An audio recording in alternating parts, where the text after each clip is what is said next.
It was the announcement that brought a lot of relief to Wichita and surrounding communities. Today marks 20 years since Dennis Rader, known as BTK for bind, torture, kill, was arrested, ending a decades-long search for the serial killer. Cale Chapman spoke with Sedgwick County District Attorney Mark Bennett, who was an assistant prosecutor at the time of the arrest, about what it took to close that case. We started getting buzz around the office on Friday night late that they had the guy. They'd identified him. And I remember going, what's his name? And I heard Rader. Dennis Rader was arrested 20 years ago on February 25th of 2005, driving near his home in Park City. During that arrest, an officer asked Rader, "Do you know why you're going downtown?" Rader responded, "I have suspicions why."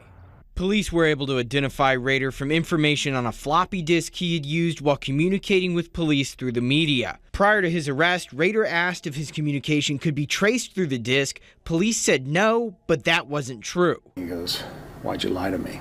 It's like, oh, he's admitting it's him. And he goes, "I was trying to catch you."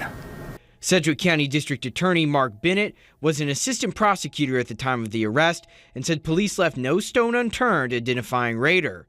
Collected swabs from 1,000 people, ran down every old lead, looked at every old case, just an unbelievable amount of time and man hours. There was no AI in 2005 for people to run an algorithm through. But Bennett credits one Wichita police detective with keeping the case alive and spearheading the investigation. Kenny was a much better cop than Rader was a criminal. Ken Landwehr. Lieutenant Landwehr was in charge of the homicide unit at the Wichita Police Department for over 20 years. He knew it all just like that.